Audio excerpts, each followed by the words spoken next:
Boa noite a todos.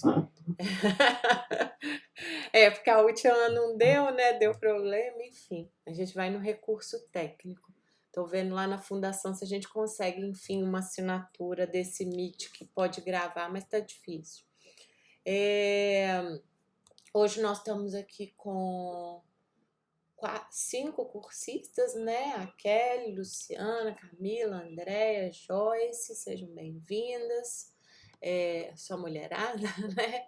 Hoje a gente vai repor, né, o encontro que a gente faria na semana passada, então pegando a temática, né, da aula passada, a gente já abriu a aula 4 hoje, mas a gente vai tentar abordar as duas anteriores, né? Então, o primeiro tema que é essa parte da a diferenciação, né, da audiodescrição, da descrição e da mediação. A gente fez, né, um vídeo curto ali de abertura para poder explicar um pouco, né, essas diferenças, porque principalmente com a como é que se diz, a divulgação, né, o compartilhamento do recurso da audiodescrição, a gente vem percebendo que as pessoas, isso é bom, né? É bom que o recurso se popularize, mas existe a técnica, né? Então é por isso que existem os cursos, é por isso que existem os audiodescritores, os consultores, e a gente, né, vê aí que existe um esforço para se descrever imagens, né, para tornar as imagens acessíveis, mas existe essa diferença, né, do que é essa descrição, de uma descrição improvisada, de uma descrição cotidiana, de uma descrição sem roteiro, para a audiodescrição, né? Que é a técnica, é você se preparar, é você estudar, você roteirizar aquilo que você vai audiodescrever, né? Então, por mais que o nome carregue, né, o prefixo áudio, não necessariamente a audiodescrição se caracteriza por ser um recurso em áudio, né? O que diferencia, na verdade, é justamente essa técnica, né? É aquilo que vai acessibilizar a partir dessa técnica. Então, no cotidiano a gente já utiliza a descrição.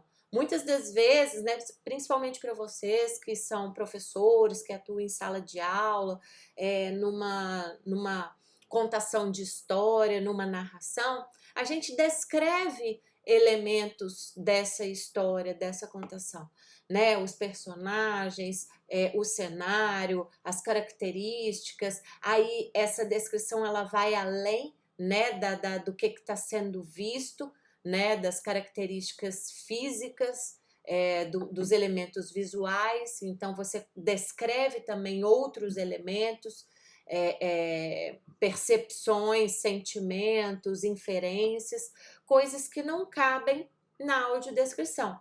A audiodescrição é uma técnica de tradução de imagens em palavras, né? Então, você busca traduzir aquilo que é visual, aquilo que está sendo visto.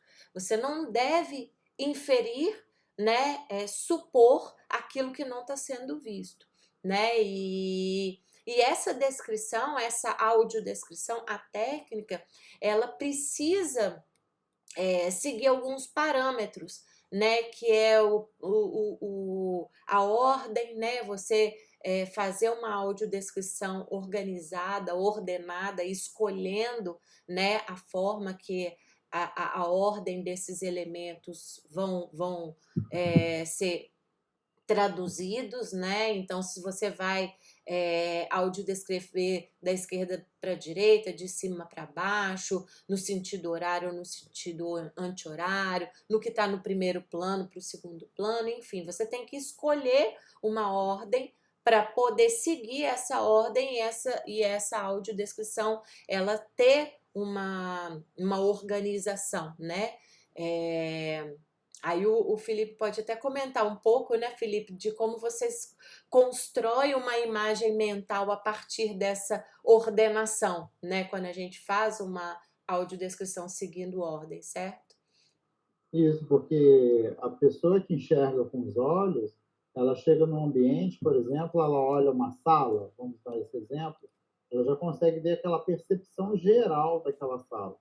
Depois que ela entra naquele ambiente, ela começa a observar, né, que a sala tem um vidro quebrado, tem uma maçaneta amassada, tem uma teia de aranha no teto, aí vai começa a observar os detalhes. Mas quando a pessoa entra nesse ambiente, ela já consegue ter essa percepção geral do ambiente. Na audiodescrição já é um pouco diferente, a gente vai recebendo as informações aos poucos, né, em pílulas. Imagina como se fosse um brinquedinho de montar, né? Você vai montando peça por peça até criar aquela imagem. É assim que a gente recebe a audiodescrição. Por isso que eu sempre coloco nas revisões que a gente não deve elaborar sentenças muito longas, porque a pessoa precisa ir construindo, frase por frase, ela vai construindo parte por parte da imagem. Então, essa é a grande diferença aí de quando a gente faz uma descrição e para quando a gente faz uma audiodescrição. Por isso que a organização é muito importante. Né? Você vai descrever, como a Luciana falou, né? Você vai descrever uma pessoa, é importante você definir uma linha de raciocínio. Ah, eu vou começar de cima para baixo? Ok, então você fala do cabelo, sobrancelha, do olho, do nariz, da boca, ele vai descendo. Ah, você vai começar do sapato para cima, aí você fala sapato, meia, calça, cinto, blusa, você vai subindo. Então, a gente tem que perceber essa linha de raciocínio, que a gente não pode traduzir informações desconexas. Né? Uma hora você fala do cabelo, outra hora você fala do sapato, daqui a pouco você fala do óculos, depois você fala da cor da pele. Aí fica muito mais difícil da pessoa construir essa imagem. É, Então, a gente tem que ficar atento a isso. Né? E sobre a questão que a Luciana estava falando sobre a tradução da imagem, nós que somos professores, nós temos uma forte tendência a misturar audiodescrição com mediação. Né? A gente até colocou isso no nosso roteiro de hoje. Né? A gente tem muito essa tendência de explicar, de inferir sobre aquilo que a gente está traduzindo. E na audiodescrição, como a Luciana diz, a gente não infere. A gente tem que deixar com que o usuário chegue àquela conclusão ou não. Ele tem o direito também de não compreender aquela imagem, né?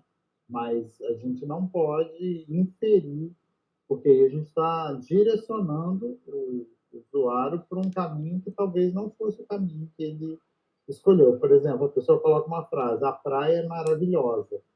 Isso é uma opinião própria, uma opinião pessoal. Às vezes, para outra pessoa, aquela praia não é maravilhosa. Né? Então, o que cabe a gente, nós que somos audiodescritores, descrever essa praia, e aí o usuário vai ter acesso a essa descrição e ele vai chegar à conclusão se aquela praia é maravilhosa ou não. é, Então, esse e cuidado.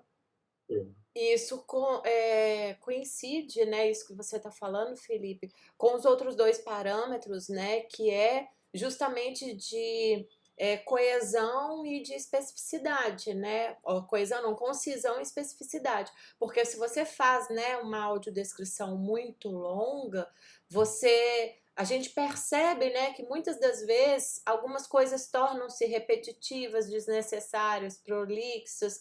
Então, é preciso ter atenção quando você faz a audiodescrição, quando você utiliza a técnica, você precisa, né, estar atento para essa concisão, né? E aí depois sim você pode até fazer uma mediação lá no contexto da sua sala de aula, mas quando você está audiodescrevendo essa imagem, é muito importante fazer as escolhas tradutórias corretas, né, para que esse roteiro final ele seja conciso, ele seja específico para aquele objetivo de aprendizagem. Hoje, daqui a pouco eu abro para Andréia, que levantou a mão, eu recebi uma audiodescrição de um card, né, de um evento. A tradução ela é subjetiva, né? Por mais que a gente busque a objetividade na hora de traduzir, cada audiodescritor ele vai trazer ali consigo as suas escolhas tradutórias.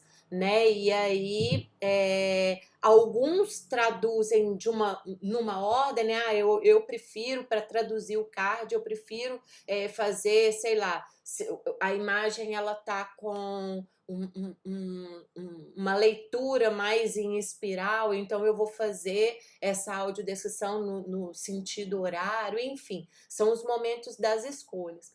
Mas trazendo um exemplo do que eu li, do que eu recebi esses dias aí para trás, esse card, ele apresentava as informações do evento, né? Eu achei interessante, é uma coisa até que o Felipe mesmo fala, que às vezes, né, o que é mais importante num card de divulgação do evento? São as informações do evento propriamente ditas, né? E aí depois os elementos que compõem aquilo, os elementos gráficos, né? Você escolhe ali traduzir depois. Nesse roteiro especificamente, o roteirista escolheu repetir as informações que estavam no início do roteiro. Então, ele traduziu, vamos supor, o evento X, o card é a divulgação do evento XYZ no dia tal, na hora tal, no local tal. Aí, quando ele vem descrevendo os elementos que compõem esse card, ele fala que o título do evento, e aí repete evento XYZ, está em fonte branca e não sei o quê. Às vezes, pode ser que para aquele momento repetir seja interessante para poder fazer o entendimento total, mas às vezes o roteiro ele pode ficar muito extenso, né? Aquilo que o Felipe falou, ele pode perder em especificidade mesmo, né? Em concisão. Então é muito importante você fazer esse roteiro e ouvir esse roteiro para ver se ele não está cansativo, né? Se ele não está repetitivo. Enfim, a Andrea levantou a mão. Em geral, Pode falar. em geral, no início, as pessoas que estão começando nessa área da audiodescrição tendem a fazer um roteiro muito longo, porque fica naquela ansiedade de substituir a visão. Uma coisa que a gente precisa ter bem claro na nossa mente é que a audiodescrição ela não substitui a visão e ela nem tem essa pretensão de substituir a visão. Muita gente tem esse pensamento, achar que tudo que a gente vê a gente vai conseguir traduzir em palavras. A gente até conseguiria, mas ficaria um texto muito extenso, como a Luciana está falando. Então, por isso que é importante o trabalho do roteirista. É ele que vai fazer esse mapeamento da imagem, vai identificar quais são os elementos mais relevantes e os elementos mais relevantes que vão ser levados para o roteiro. Porque a gente tem que lembrar, pessoal, que as pessoas que são usuárias do recurso da audiodescrição, elas não vão ler somente um roteiro de autodescrição por dia. Eu leio não sei quantos roteiros de autodescrição por dia. Tudo bem, eu trabalho com isso, né? Mas mesmo só o usuário da autodescrição, ele acaba lendo vários roteiros por dia. Então, se a gente faz um roteiro muito longo, existe uma grande chance da pessoa não ler o seu roteiro completo. Ela vai ler uma parte do seu roteiro e vai passar para frente, porque ela tem outras coisas para ler. E não são somente os roteiros de audiodescrição, ela tem os outros textos. Por exemplo, no nosso caso aqui, que a gente está pensando no contexto educacional, né, o usuário, que é um estudante em geral, ele vai ler o material didático, vai ler a legenda da imagem e ainda tem que ler a audiodescrição. E muitas vezes não basta ler uma vez o roteiro de audiodescrição. Às vezes tem que ler 2 vezes e às vezes até 3 vezes o mesmo roteiro para conseguir compor aquela imagem. Então a gente tem que pensar em tudo isso. Então eu sei que no início a gente tem aquela ansiedade de querer descrever o máximo que a gente pode para ficar o mais vívido possível, mas a gente tem que também pensar nesse contexto geral, tá? A Andrea quer falar? Boa noite, Boa noite. professores, colegas. Boa noite. Boa noite. Veja, eu trabalho desde 2009 como professora formadora e conteudista. Me preparo muito para isso, mas na questão, eu fiquei igual uma louca atrás de um curso de autodescrição. Por quê? Porque porque, primeiro, as imagens que a gente deve usar, eu já acho um erro, elas são muito padronizadas. Não deixam a gente utilizar imagens aleatoriamente por conta de pagamento de, como é que chama? Direitos. Direitos, enfim. Então, assim, uma das dificuldades, eu vou apontar várias, tá, professores? Desculpem, mas eu estou, assim, com muita dúvida, né? É uma oportunidade ímpar para mim. Então, a primeira é o seguinte: quando você faz uma escrita, você quer passar, obviamente, uma mensagem para o teu interlocutor, né? E quando você tem imagens padronizadas, nem sempre essa mensagem, na minha concepção, ela é adequada. Então, eu comecei a fazer audiodescrição erroneamente. Eu sempre lutei muito contra isso, mas, infelizmente, todas as empresas pelas quais eu passei e que até hoje eu trabalho, não existe profissional para fazer essa revisão. Eu acho isso terrível, né? Então, eu comecei sendo muito objetiva.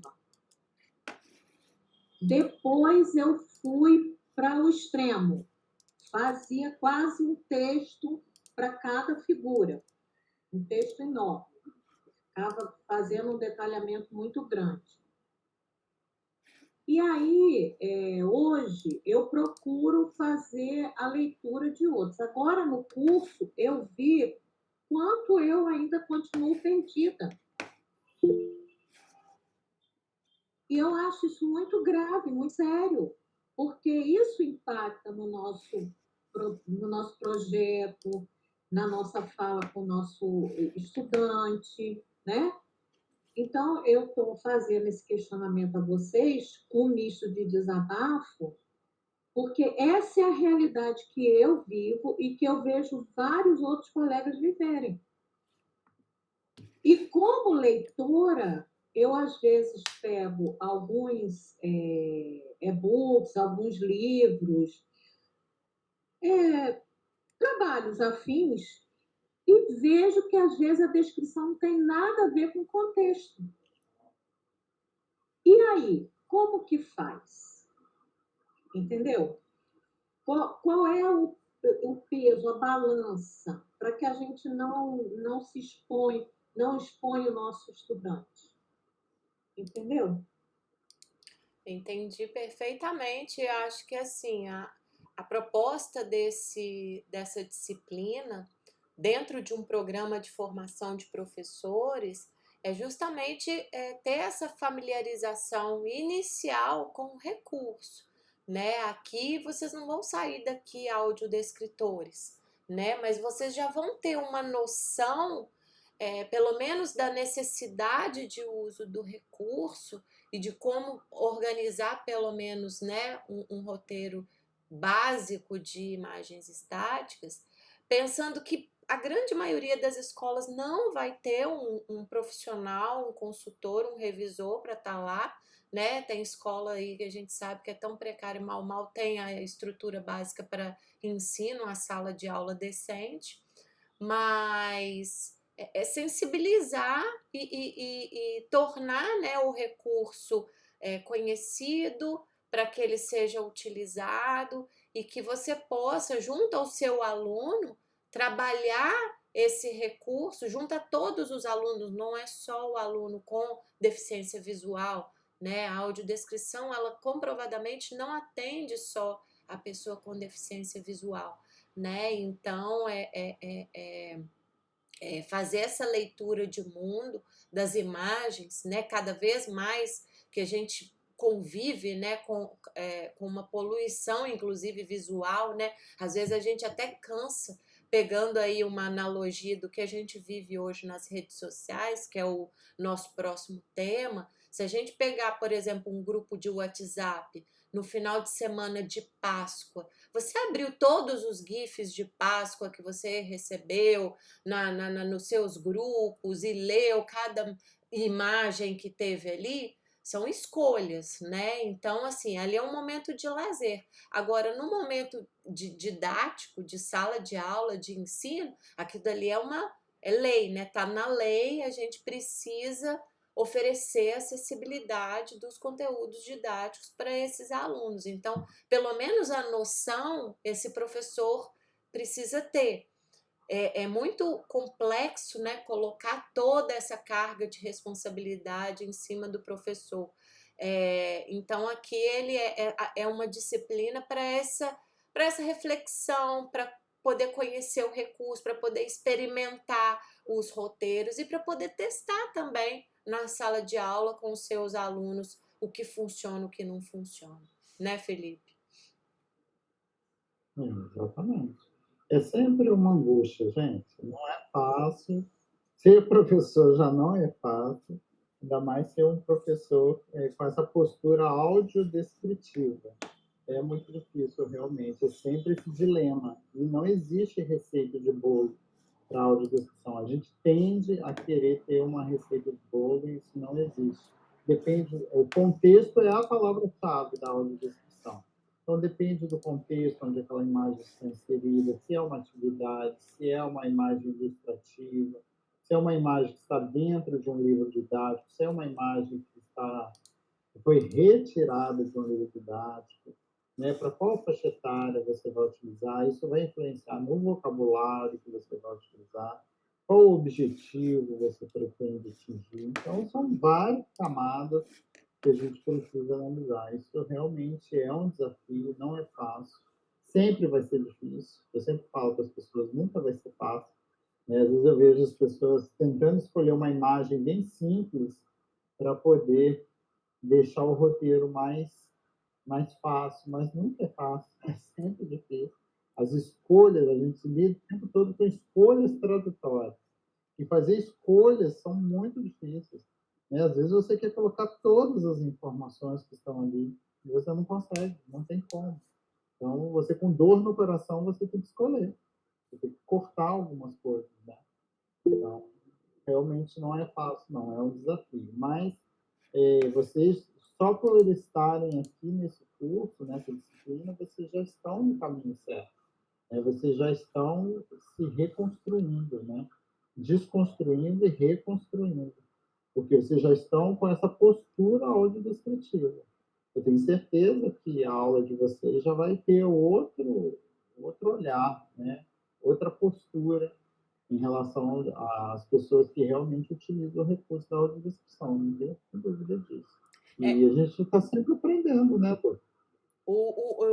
Eu não tenho a experiência da sala de aula presencial, acho que a Mari vai poder falar, né, com mais propriedade, mas na sala de aula online, né, que é onde eu trabalho, no CEDERJ, no ensino superior semipresencial, a gente tem provocado os professores nesse uso da audiodescrição para uma reflexão no uso desenfreado de recursos visuais por pura pirotecnia. Porque no online tem muito professor que acha que utilizar esses recursos tecnológicos são mais importantes do que o próprio conteúdo. Então a gente lida com algumas salas de aula na plataforma Moodle, que é uma verdadeira árvore de Natal, de tanta imagem, de tanto GIF, de tanto. E aquilo dali, o que aquilo dali agrega para o conteúdo propriamente dito, para o objetivo de aprendizagem?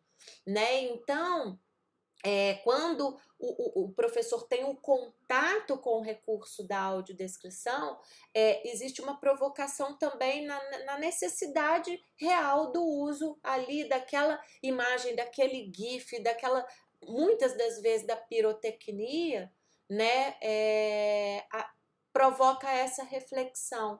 Hoje em dia, a grande maioria dos professores tem à mão o poder de produzir suas próprias imagens, né?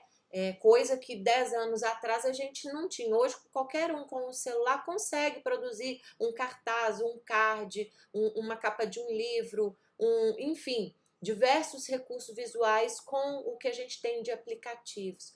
Mas a consciência do uso dessas imagens, a audiodescrição e os recursos de acessibilidade de uma forma geral tem despertado esse novo olhar. É uma angústia, como a professora Andréia está falando aqui, né? De eu tenho que acessibilizar isso, mas não sei como. Então, às vezes, eu repenso o recurso que eu estou utilizando para poder ensinar. Isso, assim, né? O que a gente percebe no online. Acho que Mari pode falar um pouquinho do presencial.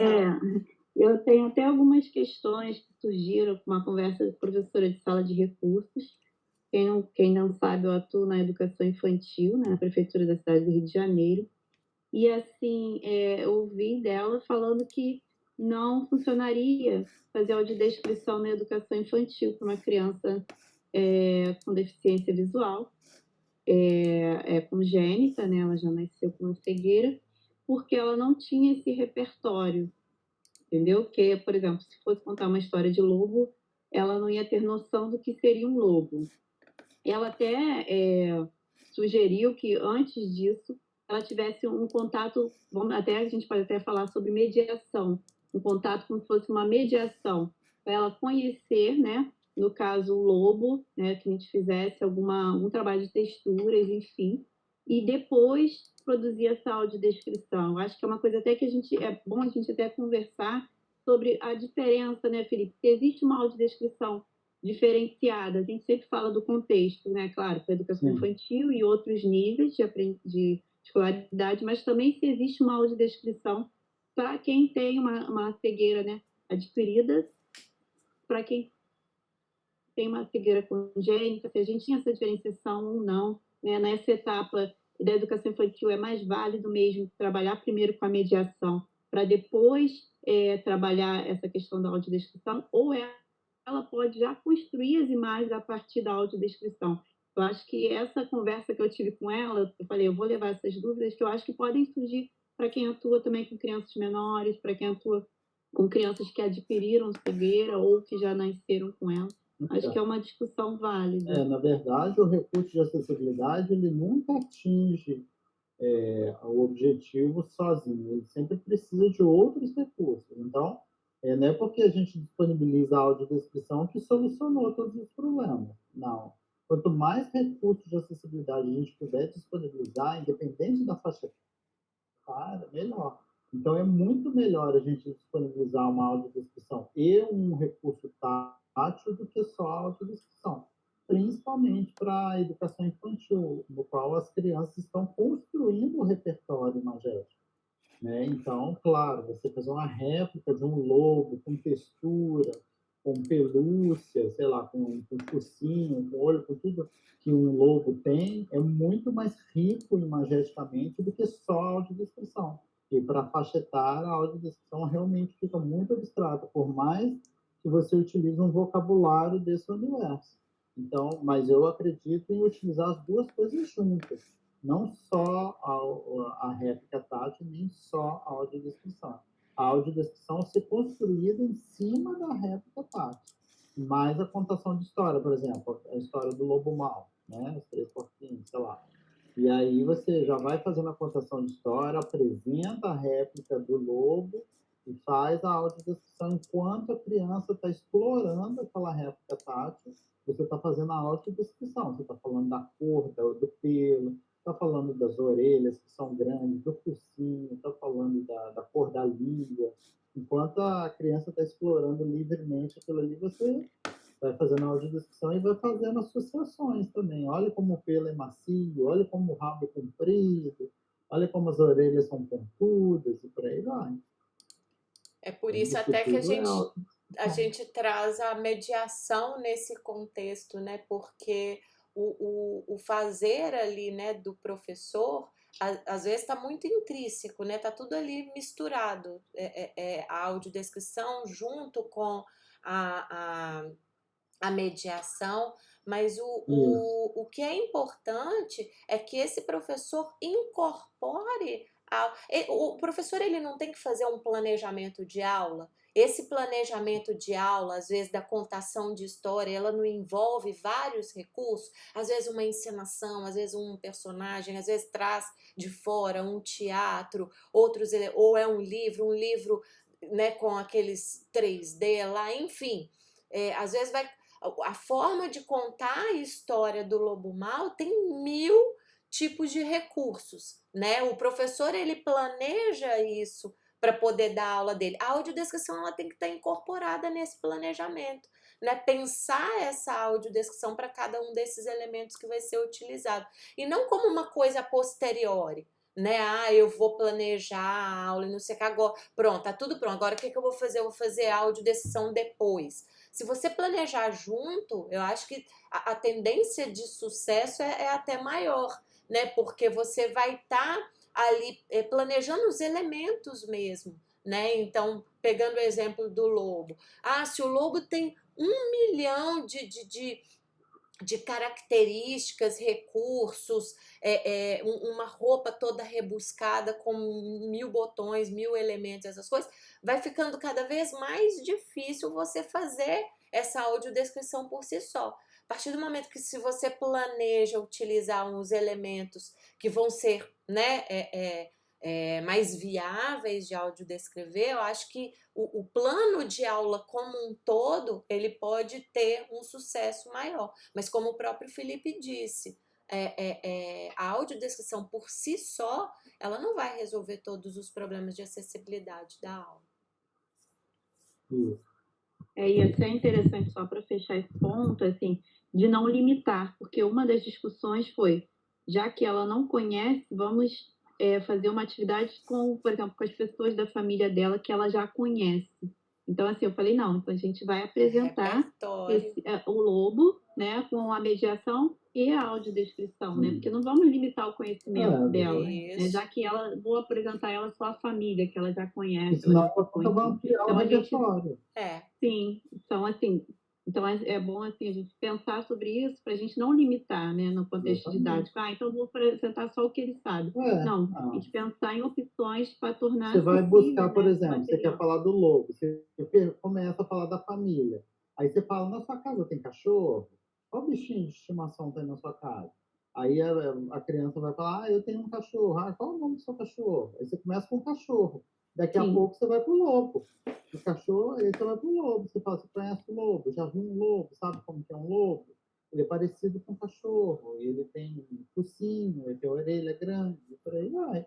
A gente usa isso muito na educação infantil, né? E para todos, né? Independente das limitações, né? Você não pode subestimar a capacidade, né, do indivíduo, né? Porque ele tem uma deficiência visual congênita, que ele não possa aprender as cores, não possa ampliar esse repertório imagético, né? Você vai dando elementos para que ele amplie esse repertório, né? É justamente o oposto. Muitas pessoas com deficiência visual na idade adulta têm o repertório imagético empobrecido por conta desse pensamento. A pessoa tem uma deficiência visual congênita, ela não vai ter condições de saber as cores, não vai ter condição de saber determinados elementos, e esse é um pensamento capacitista, né, de achar que aquele indivíduo não tem condições de aprender aquilo. Nós que temos que encontrar estratégias de fazer com que esse estudante chegue a conhecer esses elementos. Senão, acontece o que a gente vê por aí, crianças com 10 anos que não sabem a cor do próprio cabelo, não sabem a cor da pele, né, porque foi omitida essa informação básica, né, por achar que a criança não tem condições de absorver esse tipo de informação. Então, a gente tem que fazer o movimento contrário. É aquela coisa, assim como a mediação, né, a audiodescrição, ela é um exercício criativo, né? Então, incorporar ela no cotidiano vai enriquecer para todo mundo, né? Então, assim, quando você amplia esse repertório, inclusive de características, de elementos e tal, muitas das coisas, né, que às vezes você subjuga que a criança não vai entender, ela vai entender sim, se ela não entender, futuramente ela vai, né? Então, é trabalhar esse exercício criativo mesmo da mediação na audiodescrição. Tem duas pessoas que levantaram a mão. Elaine e mais uma. Paulo. Pode abrir. Eu acho que foi a Elaine a primeira, não sei. Pode abrir o áudio? Pode falar. Porque Paulo é o nome do meu... do tá meu login, junto. Que é meu desculpa. Nada, que isso. Não, é só pra... Gente, boa noite. Boa noite. Primeiramente. Boa noite. Eu tô com a minha câmera fechada, porque hoje eu preciso estar com ela fechada. E eu queria só falar dentro da fala que você teve, Mariana, a respeito de limitar. De uma forma muito... Eu também sou professora de educação infantil na Rede do Rio. E, assim, eu percebo que essa limitação, ela está arraigada, sabe, na mente do profissional de educação infantil. E, assim, a gente tem começado há uma década mais ou menos, né? Que a gente pode falar assim, poxa, tem tentado um movimento de mudar realmente alguma coisa de forma efetiva, né? Dentro desse contexto de educação infantil, a gente teve algumas melhorias, né? Na questão de dissociar o cuidar do educar, aquela coisa toda. Então, assim, eu acho que eu ouvi muito isso. A fala que você ouviu, eu ouvi muito, sabe? Eu ouvi, inclusive, sabe, Felipe, que as pessoas falarem assim, mas para que isso vai... Em que isso vai te agregar em sala de aula? Como vai agregar? Né? Em que sentido você vai poder utilizar isso, já que você não tem hoje um aluno com cegueira? Só que aí é aquele negócio, a gente aprendeu, né? Nós aprendemos no curso que não é só sobre o aluno com cegueira, não é só sobre a pessoa que tem cegueira, não é sobre isso. É sobre acessibilidade no geral, é sobre inclusão, né? Exatamente. Aí eu falei sobre a proposta que nós temos, a gente tem um número absurdo de autistas, né? Hoje, na rede, enfim, a gente tem crianças que vieram da geração da Zika também. Na minha unidade tem muitas crianças. Quando eu entrei na educação infantil, a média de alunos dentro desse contexto era 1 por unidade. Hoje em dia, só na minha unidade tem 16. E, assim, a rede é totalmente despreparada para absorver isso. Mas uma das coisas que eu falei quando eu fui questionada em relação a isso, Mariana, lá na minha escola, era isso que eu queria compartilhar com vocês, foi que quando a gente conta a história para um bebê, ou canta para um bebê, essa criança ela ainda não tem repertório. Ainda que ela tenha os seus sentidos, ela tem um repertório que ainda está sendo criado, mas você não limita essa criança porque ela não tem repertório. Você não deixa de contar uma história para um bebê porque ele ainda não conhece o mundo. Então, assim, eu acho assim, muito válida realmente essa questão da gente estar associando o que a criança conhece, né, como recurso, mesmo como mediação. E você falou de algo assim, Luciana, muito pontual, que é o planejamento. Infelizmente, eu acho que quem está em sala, Mariana, talvez possa... Você sabe disso, que muitas vezes as pessoas fazem o planejamento, muitos profissionais, infelizmente, e não utilizam, entendeu? Não que você vá fazer um planejamento engessado, eu não estou falando sobre isso, mas você ter um princípio, meio e fim, que planejamento é para isso, né? E lógico, você vai ali, você vai fazer os recortes necessários de acordo com a turma vai evoluindo, mas, assim, é uma questão de formação. Por isso que esses cursos são tão importantes. Por isso que a gente realmente precisa multiplicar esse tipo de conhecimento na formação do profissional de educação, porque só assim a gente vai conseguir realmente que as pessoas acordem. Porque senão vai ser sempre tudo uma utopia. Sim, Isso nunca vai chegar a lugar nenhum se a gente não mudar a visão do profissional que está em sala de aula. É isso, gente. E por que a gente fala do desabafo planejamento? também. Por que a gente fala muito do planejamento? Primeiro que nós somos professores. Segundo que Se a gente for deixar para fazer audiodescrição no momento que a gente for utilizar aquela imagem, certamente essa audiodescrição vai ficar empobrecida. Por mais experiência que você tenha, eu trabalho com profissionais do Brasil todo, quase, fora do Brasil. Trabalho com profissionais que têm muita experiência, que são pioneiros na audiodescrição no Brasil. E mesmo esses profissionais que são pioneiros, que trabalham há mais de 20 anos com a audiodescrição, quando fazem a audiodescrição improvisada, sem roteiro, eles se perdem, eles esquecem de elementos, eles falam coisas desnecessárias, frases poluídas. Então, por isso que é muito importante o planejamento.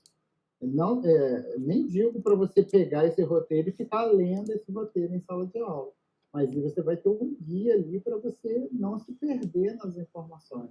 Porque se você for fazer de improviso, você vai mudar a ordem, vai escrever de forma invertida.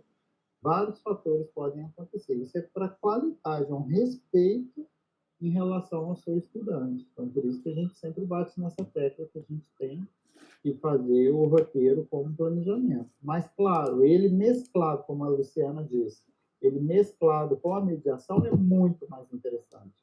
Porque é muito chato quando a pessoa chega e fala: vou fazer a audiodescrição para o Felipe. Não tem necessidade disso. Não é só para o Felipe, é para o Felipe, para o Paulo, para a Fernanda, para a Maria, para o João, é para todo mundo. Não precisa anunciar, estou fazendo a audiodescrição para o Felipe. Não precisa disso. Você está ali dando a sua aula, está mostrando o mapa e daqui a pouco você está dizendo que a região sul é da cor azul, a região norte é verde, por aí vai. Você não precisa levantar essa bandeira de que você está fazendo audiodescrição até para não polemizar. No seu discurso, você vai inserindo as informações e as pessoas que não são, a priori, né, usuários da audiodescrição, elas vão receber essa informação e nem vão perceber que estão recebendo uma informação de audiodescrição. Porque a todo momento na nossa vida a gente trabalha com descrição, como a Luciana falou lá no início da fala dela. Só que muitas vezes a descrição vem de forma desordenada. No nosso trabalho, né, no nosso material didático, a gente vai organizar essa descrição. É essa a grande diferença. E na audiodescrição didática, né, essa organização é fundamental, né? Principalmente, aí trazendo de novo pro meu contexto, né? Na educação à distância, você não tendo a mediação do professor ali para poder, às vezes, explicar melhor uma descrição que ele fez sem planejar, a audiodescrição ela tem que estar muito bem feita e alinhada com os objetivos de aprendizagem do uso, né, daquela imagem para aquele contexto. Então, muitas das vezes a gente recebe lá no NAI questões dos professores, tipo assim, como é que eu vou... O professor traz a imagem, mas sem nenhum contexto, sem me falar qual que é o objetivo, nem nada. Como é que eu vou audiodescrever essa imagem?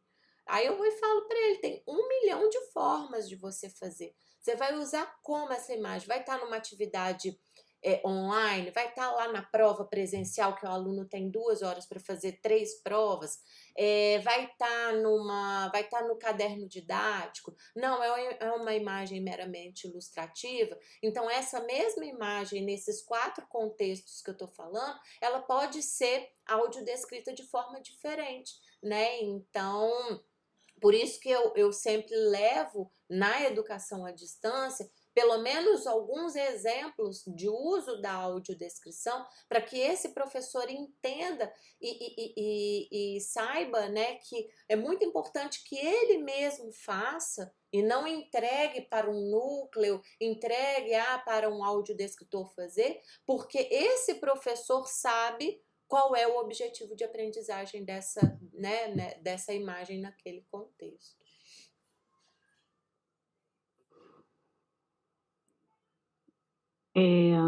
O próximo tópico seria para sanar algumas dúvidas, né?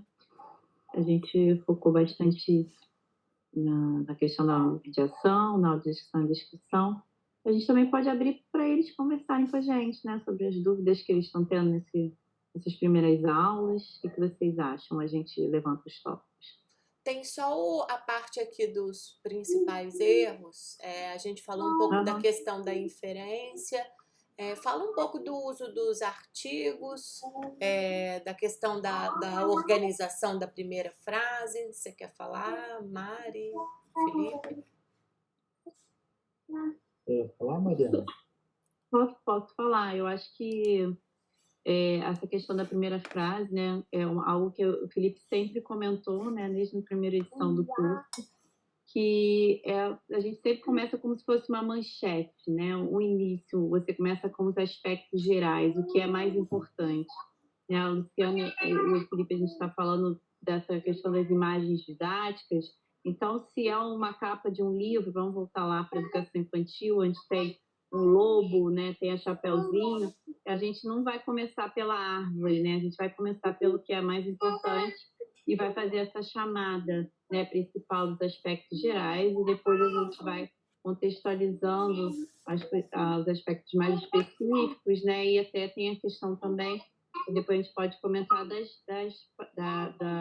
escrita, né, do que está escrito, como que a gente faz essa audiodescrição. Mas esse é o importante, vocês pensarem o que eu quero ouvir primeiro, o que é mais importante nessa imagem, e depois eu vou detalhando sobre essa imagem até chegar no aspecto menos importante. Então, esse é o que é o principal desse contexto, né, Felipe? Exatamente. Toda imagem, como já foi dito aqui hoje, ela tem uma mensagem. Então, você tem que olhar para essa imagem e ver qual é a mensagem que essa imagem está te transmitindo. Quando você bate o olho na imagem, qual é o elemento que te chama mais atenção?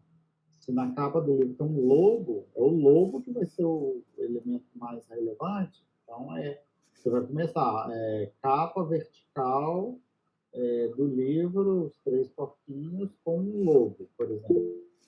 Aí você começa a descrever esse lobo. Depois você vai descrevendo os outros elementos que tem ali naquela capa, que são secundários. Então, tem que ter esse olhar aí analítico para você fazer essas escolhas. E aí esse geral, ele contempla o tipo de imagem, né? Porque assim, é muito comum a gente ver o início da audiodescrição sendo imagem de capa do livro e não sei o quê. Você não precisa falar que é imagem disso. Se você está fazendo uma audiodescrição, é uma audiodescrição de uma imagem, né? Então você vai falar que é uma capa do livro, ou é uma fotografia vertical, ou é uma ilustração horizontal. Então, se você vai falar qual que é o tipo da imagem, e isso aqui trazendo muito especificamente das imagens estáticas, tá? Então, você fala qual que é esse tipo, o formato, e aí dá esse contexto geral, né? Do que essa imagem está trazendo aqui para dentro. Capa do livro do Chapeuzinho Vermelho e o Lobo Mau. Aí você vem falando, né, os elementos dessa capa.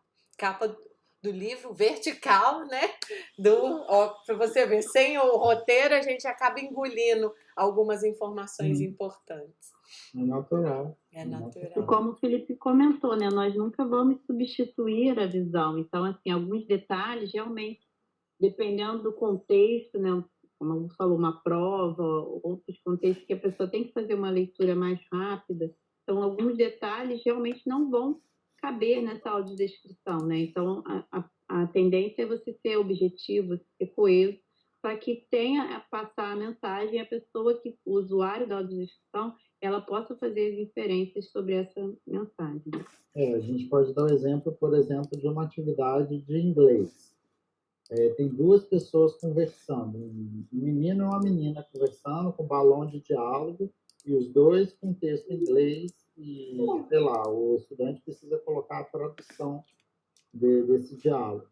Qual é o foco dessa imagem? É a roupa do menino, a roupa da menina, ou é o diálogo que está dentro dos balões? Se o enunciado traduza o diálogo entre o menino e a menina, por exemplo. Esse é o enunciado. Qual que é o foco? Falar da cor de cabelo, da cor de sapato, que a calça tem listra, que a camisa tem um desenho de um cachorro, ou focar no diálogo? É óbvio que é o diálogo. Então, a gente só coloca assim, um menino e uma menina conversam, e balão de diálogo na parte superior com os textos tais. Pronto. Você foca no que é o mais importante. Não precisa entrar nesse contexto das características físicas, das vestimentas, isso tudo não vai ter relevância nesse contexto. Agora, se a gente levar essa imagem para outro contexto, por exemplo, numa atividade de artes, cite as cores que foram utilizadas nessa imagem.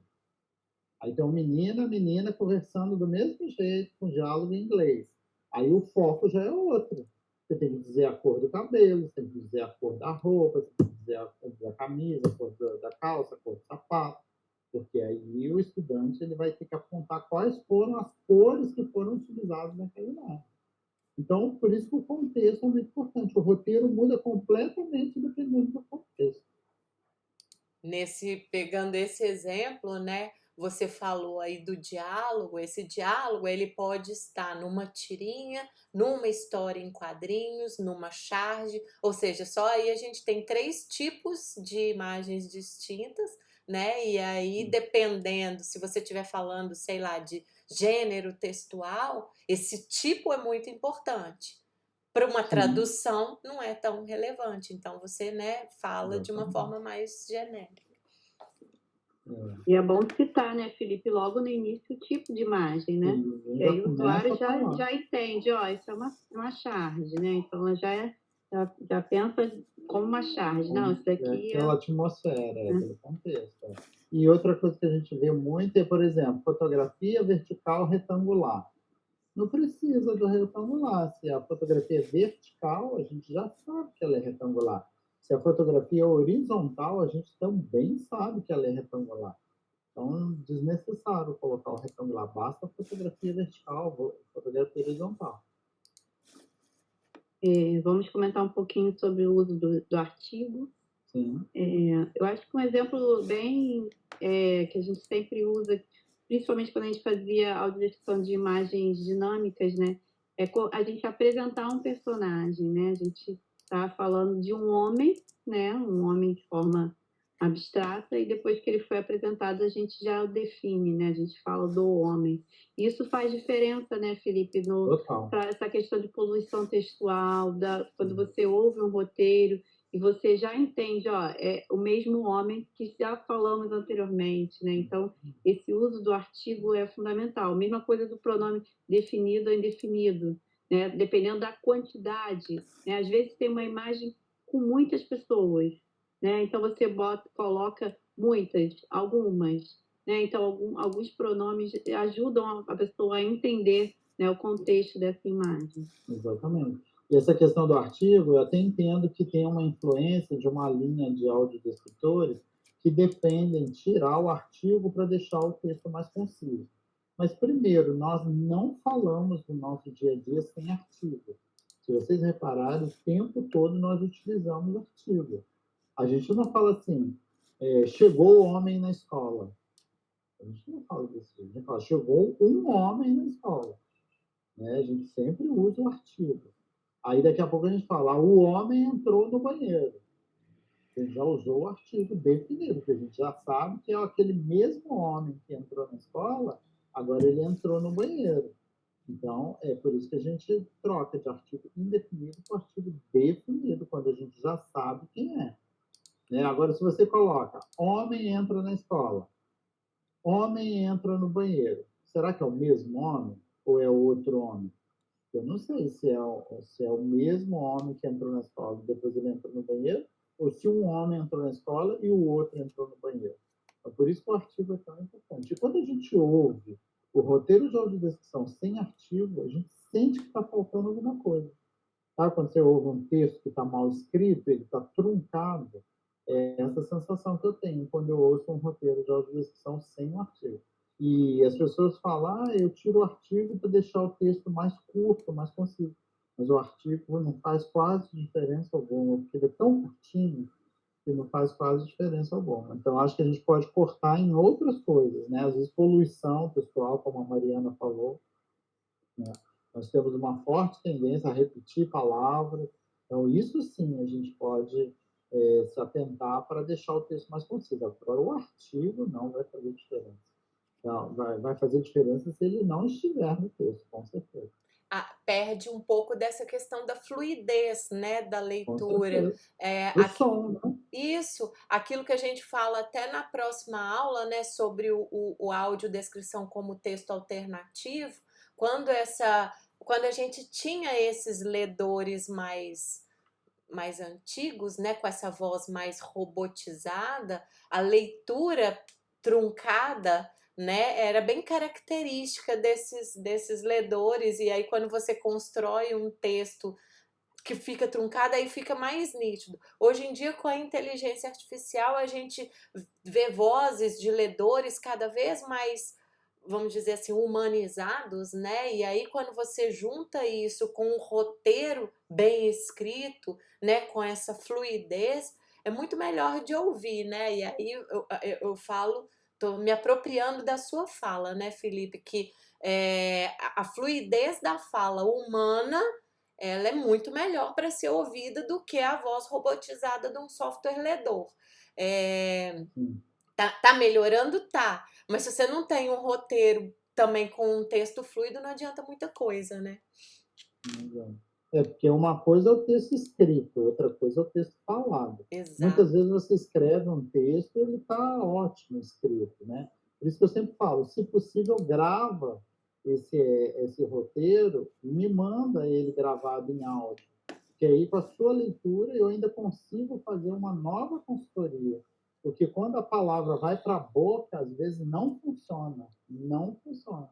Tem coisas que funcionam só no papel, na boca não funciona. Então, por isso que é muito importante. Fez o roteiro, faz a leitura do roteiro e grava no WhatsApp. Hoje em dia é muito fácil. A gente pode mandar mensagem para a gente mesmo no WhatsApp e você vai fazendo esse teste, né? E ali você mesmo vai perceber vários problemas. E outra questão que a gente pode perceber quando a gente grava o roteiro em áudio é o tempo. A gente costuma dizer o seguinte: deu 1 minuto de áudio, o sinal amarelo já acendeu. Deu 1 minuto e meio, já acendeu o sinal vermelho. Então, é porque o texto já está ficando longo demais. E não adianta fazer uma leitura corrida para poder caber em 1 minuto e meio. Também não resolve. Tem que ser uma leitura não tão lenta, não tão rápida, com bom volume, com uma boa dicção, e que aí você vai perceber se o seu roteiro está bem construído ou não. Também roteiros muito curtos, às vezes, não são interessantes, né? Às vezes a gente fica com aquela sensação de que está faltando informação no roteiro. Também, Felipe, eu lembrei da questão de quando faz a gravação, tem a questão da cacofonia, né? Sim. Algumas palavras, né, não tem uma boa fluência quando gravado, né?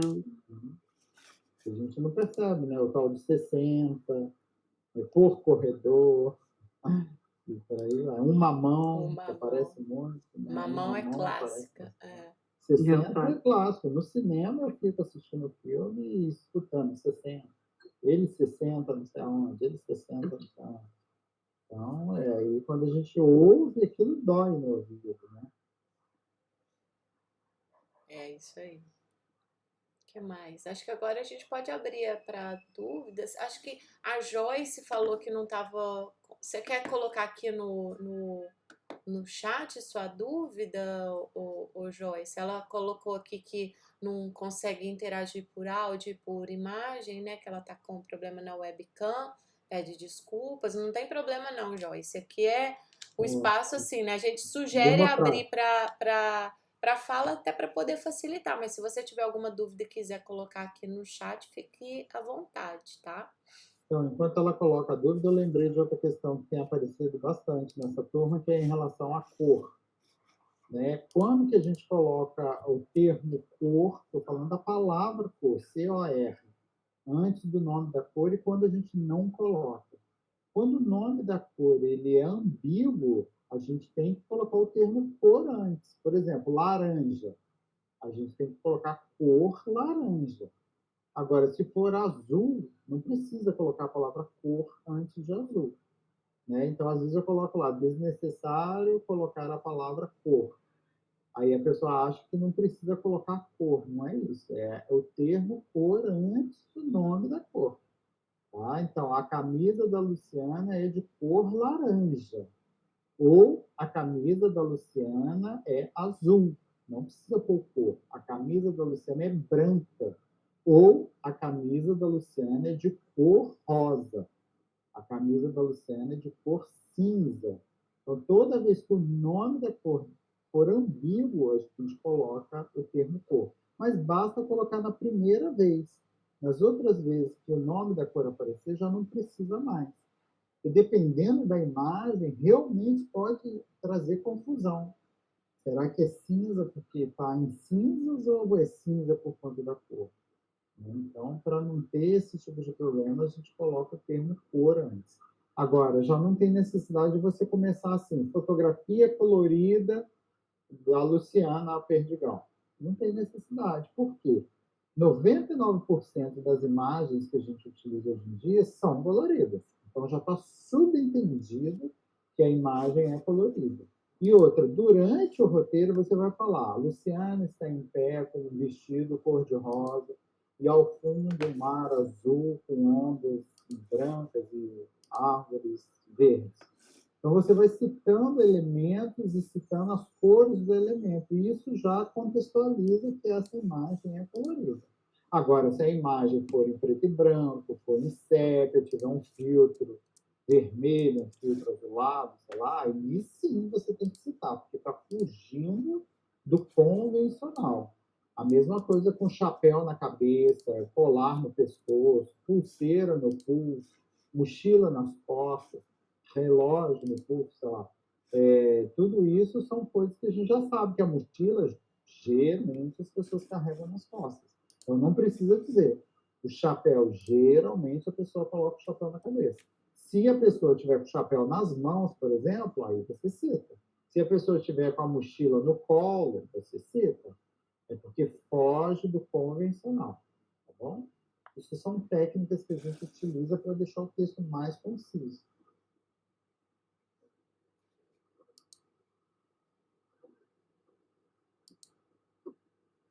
A Joyce escreveu aqui que foram pontuados, creio que com base em todas as correções das atividades que já realizamos na plataforma até hoje, todos os equívocos.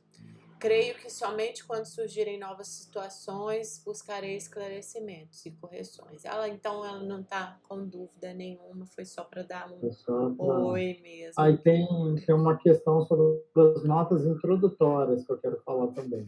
As notas introdutórias, ela é uma seção que antecede a audiodescrição. O próprio nome diz, né? Notas introdutórias. E só que não faz sentido a gente criar uma notas introdutórias para escrever assim, atividade para crianças da educação infantil. Uma frase nas notas introdutórias. Não há necessidade de você criar uma seção só para colocar uma frase. Por isso que o nome está no plural, notas introdutórias, porque você vai trazer várias informações para contextualizar aquela imagem. Atividade aplicada às crianças da educação infantil, do Instituto Benjamin Constant. Essa atividade pretende desenvolver a coordenação motora, não sei o quê, não sei o quê. Isso dá uma contextualizada na imagem.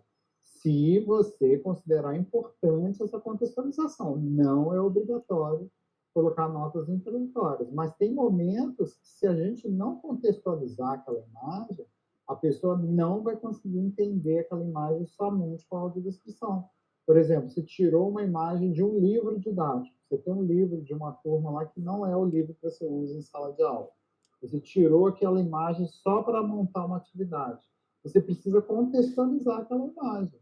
Imagem retirada do livro tal, do ano tal, não sei o que pretende, não sei o que, mas você tem que contextualizar. E a estrutura do texto das notas introdutórias é diferente da estrutura do texto da audiodescrição. A audiodescrição tem as frases mais curtas, né? Tem as informações em pílulas, como a gente fala. São informações mais diretas, né? Nas notas introdutórias, a gente tem que criar um texto mais corrido, um texto mais fluido, um texto mais agradável para o usuário. Então, a gente tem que ficar atento a isso, tá bom? E trazer informações realmente relevantes.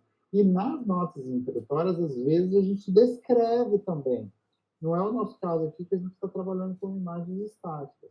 Mas, por exemplo, lá nas imagens dinâmicas, às vezes a gente não tem tempo de descrever determinados personagens, ou determinados elementos, ou determinados cenários. O que a gente faz? A gente joga essa descrição para as notas introdutórias. Aí a gente já descreve os personagens, descreve os elementos que a gente considera relevantes, e aí quando o usuário tiver contato com a audiodescrição, ele já tem essa informação.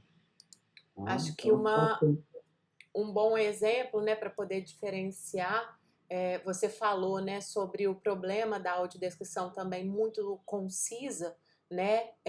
Tem roteiros, vamos dizer assim, que é uma ou duas frases que ela se confunde até com uma legenda da foto, né? Então, sim, no contexto ali da EAD, a gente tem elementos que são distintos, igual o Felipe mesmo falou. Você vai ter as notas introdutórias quando necessário, né, para poder contextualizar o uso daquela imagem, né, quando essa imagem ela não está vinculada ao próprio conteúdo didático. Você tem a legenda da imagem e você tem a audiodescrição dessa imagem, né? Pegando, por exemplo, no presencial, num contexto de uma galeria.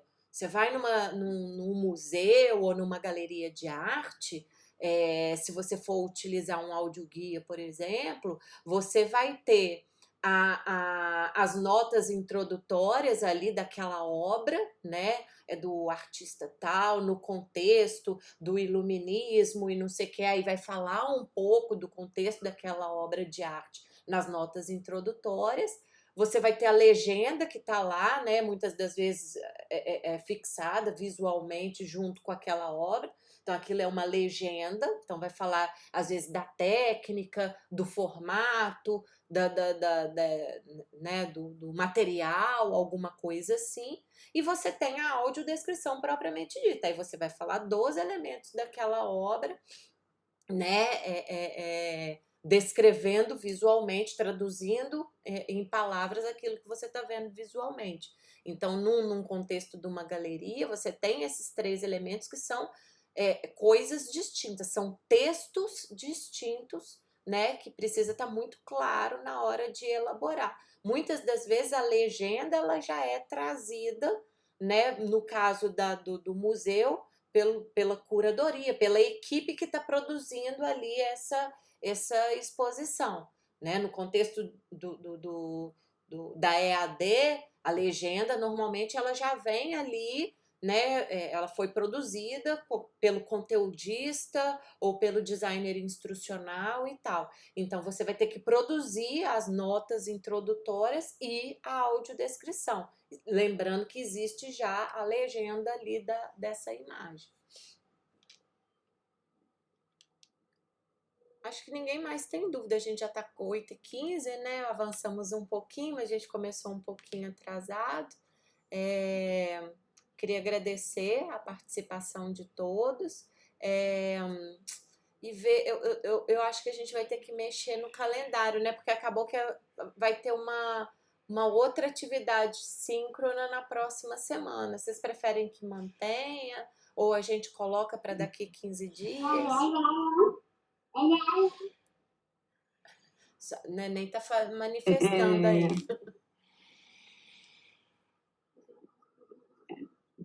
A Luciana falou que prefere manter, Elaine então. Também. Tá. Tá? Não, então tá. Então vamos seguir agora a nossa ementa bonitinha, como já tá lá, né? Tem muita gente que não participou. Na quarta-feira que vem, então, a gente encontra aqui Gente, hoje é que dia? Não, terça. Terça, desculpa. Dia 9. Apaga. Dia 9. Na terça-feira que vem, então, a gente encontra novamente aqui, tá bom? Então tá bom. Obrigado, pessoal. Boa noite. Tchau, gente. Boa noite. Obrigada. Obrigada pela participação. Tchau. Tchau. Tchau.